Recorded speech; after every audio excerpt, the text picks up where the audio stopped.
Good morning. It's Wednesday, December 20th. Israel has been at war for 75 days. I'm Jonathan Schanzer, Senior Vice President at Foundation for Defense of Democracies, and welcome back to the FDD Morning Brief. I'm not going to tell you that this is the 20 minutes you need to get up to speed on the news. I'm not going to tell you that there is too much out there for any one person to read. I'm not going to tell you that we do all of this so you don't have to. I'm just here to tell you that we're glad you've tuned into the FDD Morning Brief, so let's do this. This morning, I'll be joined by Eylon Levy, the Israeli Foreign Ministry spokesman who became an online sensation when his eyes almost popped out of his head. We'll try to get a reenactment this morning. But before we attempt those ocular gymnastics, let's take a quick look at what's happening this morning in the news. The IDF says it has uncovered more than 1,500 tunnels and shafts throughout the Gaza Strip. The amount of underground infrastructure is simply staggering. The tough fighting may only take another month or two, but the time and effort needed to dismantle all of this subterranean stuff, I'm hearing that might take a year. The IDF has investigated a serious allegation made by the Latin Church in Shaja'iyah. Church officials said the IDF shot 2 people in the church on December 17th and that it did so for no reason. The Israelis say soldiers responded to an RPG attack and they shot 2 of the spotters that helped guide that attack on IDF troops. It's worth noting here that the Pope condemned Israel for this incident. I'm curious to see if the pontiff doubles down or if he walks that one back. The IDF says it came close to Hamas leader Yahya Sinwar not once but 2 times in recent days. Reports suggest that Sinwar has surrounded himself with Israeli hostages. They serve as human shields for the Hamas leader who launched the 10/7 attack. And yes, in case you're wondering, that is a violation of international law.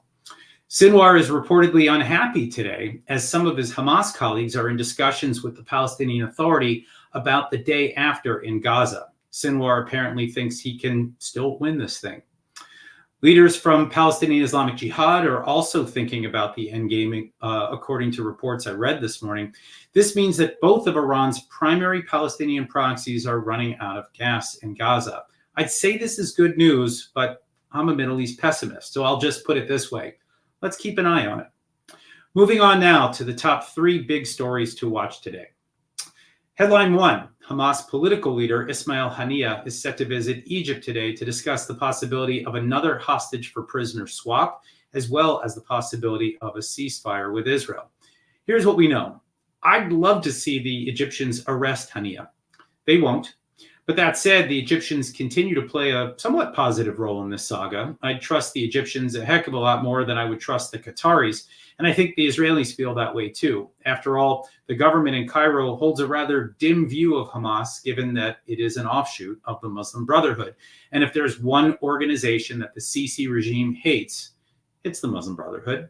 But here's the thing. People I talk to in Israel believe that since the last round of fighting in 2021, the vast majority of weapons and rockets that Hamas has acquired have transited tunnels from Egypt. I'd venture to say that these tunnels are the main arteries for Hamas fighters that come and go in order to train in places like Iran and Turkey, and they are certainly the escape routes for people like Yahya Sinwar. Cairo says that there are no tunnels. I'm not saying that the Egyptians are lying here, but if there aren't any active tunnels, how are the weapons getting in and how are the fighters getting out? We'll find out soon enough because the Israelis will soon need to start tackling the tunnels at Rafah. And in the immortal words of Ricky Ricardo, if it turns out that there are still operational tunnels, Egypt will have some splaining to do. Headline 2, U.S. Central Command is standing up an international maritime coalition to deter Houthi attacks on the Red Sea. Operation Prosperity Guardian, yeah, that's kind of a bad name, but Operation Prosperity Guardian will include the navies of Bahrain, Canada, France, Italy, the Netherlands, Norway, Spain, the Seychelles, and the UK. Here's who the coalition doesn't include, the Saudis and the Emiratis. These are the 2 countries that were hit almost exclusively by the Houthis before October 7th. Now they don't want to invite more fire from the Houthis by joining the war, nor do they want to be seen as siding with Israel. Not exactly profiles in courage. So now what? It's worth asking here, what do the United States and its partners expect to accomplish? Operation Prosperity Guardian strikes or it might as well be named Operation Defensive Crouch. If the coalition doesn't destroy the Iran-supplied missiles and drones, the Houthis will keep firing them. Without a cost imposed, Iran will continue to create chaos by proxy on one of the world's most strategic waterways. I'm not saying war is the answer, but I'm sure that this isn't the answer either. Meanwhile, Malaysia, another Hamas sponsor, has announced a ban on Israeli vessels looking to dock in the country. The government has essentially joined forces with the Houthis. This is not entirely surprising. Hamas operatives have found safe haven there for years. In fact, the Mossad has actually killed Hamas operatives there. My guess is that we'll see some of that in the weeks or months to come. And finally, headline 3, Israel is reportedly mulling a pause in the Gaza war for at least 1 week in exchange for the release of 40 hostages. Here's what we know. Talks have been going on now for days. Israel's Mossad director, David Barnea, met with the Qatari Prime Minister, Mohammed Abdulrahman Al Thani, and the director of the CIA, Bill Burns, several times in Europe. According to the deal on the table, the hostages would include the remaining women, the older men, and other hostages in need of medical care. In return, Israel would stop the war for a week or perhaps more, and also release Palestinian prisoners. Reports this morning suggest that Hamas wants this deal in writing. Right. So now what? The Israelis seem determined to finish off Hamas, and for good reason. And frustration was growing with the Qataris, for good reason. But I understand the total commitment to saving Israeli hostages, and this might be the last chance to recover them. Also, don't forget, the U.S. is pressuring Israel for another pause amidst concerns over the humanitarian crisis in Gaza. But I fear that every time the fighting stops, Hamas will be able to make additional preparations to mount more deadly attacks when the fighting resumes. But that's just me. Okay, those are your headlines. I'm now pleased to welcome Eylon Levy. He is an official spokesman for the Israeli Foreign Ministry. He's now well known for not having a poker face when Western media reveal their biases against Israel. We'll talk about that momentarily. I also just learned that Mr. Levy translated one of my favorite books written by Israeli author Mika Goodman. Catch 67 is the name of that book, and it's a worthwhile read for those unfamiliar. Welcome, Eylon. Thank you, Jonathan. Just a small correction. I'm a spokesman for the Israeli government, not the foreign ministry, but thanks for the promotion. Sorry. Corrected. Got it. I didn't know if that was a promotion, maybe a demotion, but at any rate, let's get into it. I want to talk for just a second about your eye-opening meme. For those that didn't catch it, maybe you can give a kind of a quick overview, and then maybe just tell us what it's like to suddenly become an internet meme. I get asked a lot of very strange questions. A lot of journalists ask very sensible questions. They want to find the facts, but others ask questions that show that they're telling a very different story in their heads from reality. And this was a question with Kay Burley on Sky News just around the time of the first hostage release pause. And she asked me whether the fact that Israel was willing to release 3 prisoners for every 1 hostage showed that we undervalued Palestinian lives. And that we thought Palestinian lives were worth less. And it doesn't really matter what I answered, because my initial response was to raise my eyebrows so high they nearly shot out of the frame altogether. Okay, and that moment went viral. Let me just see you do it again. Can you just give me one of those? Yeah, okay, it's good. Okay.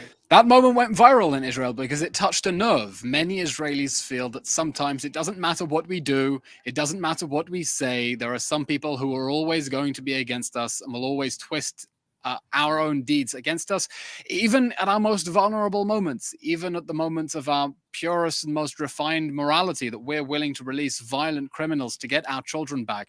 That gets spat back against us. So that struck a nerve in Israel. And since then, I've done almost as many Israeli television interviews as international media. Yeah, I've caught you on some of those. Well, you've got a tough job, getting out there every day. And yeah. Pardon me for saying so, but I mean, what would you say is kind of the biggest challenge, the biggest lie that you've had to combat, the biggest sort of piece of disinformation, misinformation that you've had to get out there in battle? Let me tell you about the biggest misconception. There have been so many rounds of conflict with Hamas that I don't think people around the world understand what a tectonic shift October 7th was. what a massive earthquake it was, and how there was an Israel before October 7th and Israel after October 7th, and they're very different places. It dominates every conversation. It overshadows everything, not only for us in Israel, for Jews around the diaspora. It was a moment, it was a slap in the face and a wake-up call that brought together Israelis from left and right in a country that had experienced some poisonous polarization over the previous year, united with a very deep sense of justice, that this has to end with the end of Hamas. We have no choice, and we have to go all the way to the end. And sometimes the impression I get from questions I'm asked is, okay, Israelis, you've had your fun. When is this going to end? When can you wrap up? When can you declare victory? And we have to say, no, we're really going all the way to the end. We are going to destroy the Hamas terror regime. We are going to bring back all of the hostages. This is a very personal issue for us. We're going to do everything we can to live up to that pledge that there will be no one left behind. The atrocities have shaken us in a way that you can't begin to imagine. Let me give you an example. I thought I'd heard about the most horrific October 7th atrocities. Really, I thought I'd heard it all. And just now I had lunch with a group of influencers who came on an AJC delegation. And the chap in front of me tells me about a friend of his. He gets a message from him on the morning of October 7th. He was at the Nova Festival, and the Hamas terrorists had castrated him, shoved it in his mouth, and then sent it on his friend's WhatsApp group and to his mother. And that was how she found out. That was a story I found out half an hour ago. The atrocities of October 7th continue to come to light and remind us why we are fighting. So when people say ceasefire, we say the fire will cease when Hamas runs out of fire, because we will never let it burn our people alive again. That's quite a story. Yeah. So look, Israel takes a lot of heat for failing at what is described in Hebrew as hasbara. Hasbara, of course, means explaining. And as FDD's founder and president, Cliff May, has said, if you're explaining, you're losing. Is Israel losing? Is Israel still explaining? Or have the Israelis done a better job this time around? Look, let's have a look first at the battlefield. We're outnumbered and outgunned when it comes to public diplomacy. We are David against Goliath. There are 16 million Jews in the world. Not all of them are with us. There are many more Arabs, many more Muslims, many more people who are receptive to the Palestinian message, especially when the young people are getting their information from TikTok.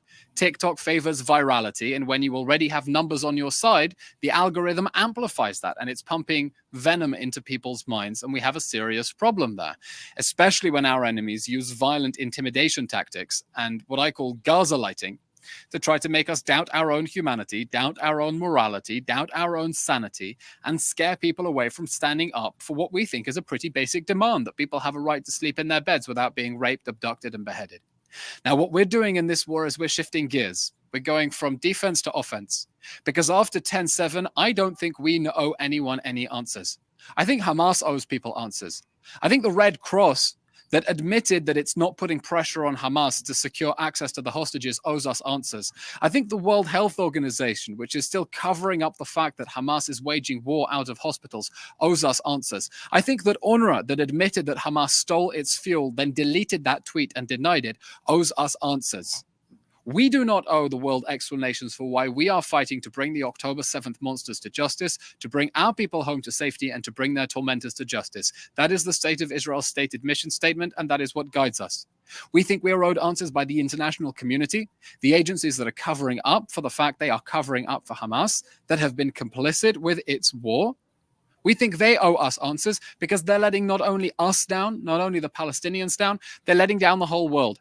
They're letting down anyone who looks up at the United Nations and thinks it has moral authority, that it stands for those founding values, and don't understand how profoundly it has been corrupted and hijacked. They owe us answers, and it's our job to put them on the back foot. Okay, so I think you've set the tone here. I think it's really important, actually, for our listeners and viewers to get a sense of that, because watching Israeli media day in and day out, I can see that sense of outrage, that sense of indignation, that sense of not having to answer to anyone. And yet, what we see right now are tensions that are brewing within a number of Israel's diplomatic relationships. So the one that I think is the most obvious to ask about here is the U.S.-Israel relationship. There are signs that the Biden administration is getting a bit weary a little wobbly in the knees. Do you get a sense that things are going to build to a head where there will be a showdown between the Israeli government and the American government over the continuation of this war? Or do you think that things are going pretty well and that they're managed? I think the media reports of disagreements between us and our allies are wildly overstated to try to create a sensationalist narrative. The fact remains our allies understand that this war must end with the end of Hamas. The British Deputy Prime Minister Oliver Dowden said just last week, and I quote, "We must eradicate Hamas." Did you hear that in the headlines? No. You heard that Britain is calling for a sustainable ceasefire. But if you read that column by Lord Cameron, the British Foreign Secretary, and you go about 12 paragraphs down, you'll find that Britain says that Hamas must lay down its arms. There can be no future for it the day after this war, and that a sustainable ceasefire is possible only after Hamas lays down its arms. So what our allies are saying, however they want to couch it domestically for political consumption, I can't possibly comment on what their concerns are. They know this war must end with the end of Hamas. The same with a joint statement from the Australians, the Canadians, and the New Zealanders. Their prime ministers calling for a sustainable ceasefire, but saying that Hamas must lay down its arms. So what's going to happen if Hamas decides to politely ignore their communique? We're going to have to force them to do so.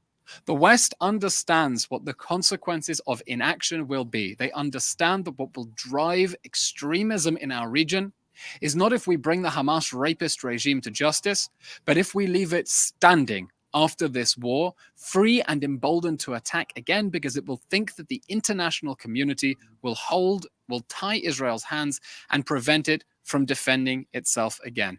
And on every opportunity that American leaders are asked about this on camera, if it was Secretary Blinken on December 7th next to Lord Cameron, or Secretary Austin standing next to our defense minister the other day, they say the timetable is for Israel to determine. And it has every right to fight and destroy the terror machine responsible for the bloodiest massacre of Jews since October 7th. President Biden said right at the beginning, if this happened to the United States, its response would be swift, decisive, and overwhelming. And that is exactly what we are doing. And it's our job here in the Hasbara world to remind our allies of what they felt and what they knew to be right on October 7th, and keep them firm and give them encouragement as we continue towards that goal of total victory over the Hamas terror regime. Okay, last question for you here. I know you've got to go and we've got to wrap up our 20 minutes here, but just for a second, just talk about the day after plan, because that's apparently the thing that is creating the most friction, at least if we're to believe American media, international media, that the lack of a plan for a sustainable Gaza after all of this. How are things going with that vision? Does Israel have a plan? Is it something that it can dictate to the rest of the world, or are we waiting to hear from the Arab states or from the US or from Europe? We're guided by the strategic mission for the day after for Israel. What we need to do to make sure that the communities around the Gaza Strip are the safest places in the country. We've allocated a framework budget and we're going to build back better. And those communities are going to rise up from the ashes. And as I say, this war will end when it is safe enough for children to sleep in Kfar Aza that Antonio Guterres would volunteer to babysit them. Now, as for the Gaza Strip, we're guided by that mission. And we have said 3 principles that need to happen to avoid a relapse into violence. Gaza must be demilitarized. It must never host an army of terror capable of using it as a giant launchpad against Israel. There must be sustainable reconstruction. The concrete this time must go into people's homes and not into the tunnels we have been exposing under the Shifa Hospital, the 2.5-mile long tunnel as wide as a subway, tunnel. And the third is Gaza must be de-radicalized. We cannot have a new generation being brought up on a regime of jihad and martyrdom, being told by the United Nations that they are only temporarily in Gaza because they are refugees, and one day somewhere over the rainbow they have a right to live in Israel and they have a right to pursue that by violence. The perpetuation of the Palestinian refugee problem has only ever brought us terrorism, and that terrorism has only ever brought the Palestinians misery. And we need the world to tell the Palestinians some tough truths, that 1948 is over, that Israel is here to exist, that it has a right to robustly defend its borders, and their best hope of a peaceful and prosperous future is to make their peace with the existence of the state of Israel and work out how to live next to it instead of constantly trying to replace it. Okay, well, you've got your work cut out for you. I want to thank you, Eylon Levy, for joining us today on the FDD Thank you, Morning Jonathan. Brief. Okay, here are the other stories FDD is following today. Over at FDD's Long War Journal, my colleague Joe Truzman has a new piece out on the statements by Palestinian terror groups claiming responsibility for carrying out suicide bombings against Israeli troops. Well, it's certainly not a new technique. It is a worrying trend and something Joe will continue to track closely. My colleagues Saeed Ghassaminejad and Behnam Ben Talablu are out with a piece in The Messenger today outlining a dozen policies the Biden administration could pursue toward Iran to begin deterring the regime and building a more coherent regional policy. Lord knows we need one. Iran-backed militias in Iraq and Syria have now attacked American forces more than 100 times since October 17th. My colleagues Brad Bowman and Mike Down are now looking at the data behind each one of these attacks. We'll be putting a map out soon, and here's hoping the U.S. military comes up with a way to either prevent these attacks or to even respond. Read all of our terrific work at FDD.org. Follow our spot analysis on X at FDD. And if you like our stuff, go ahead and make a tax-deductible contribution at FDD.org/invest. Join us every Monday, Wednesday, and Friday for more FDD Morning Briefs. Thank you for joining. I'm Jonathan Schanzer, signing off for FDD.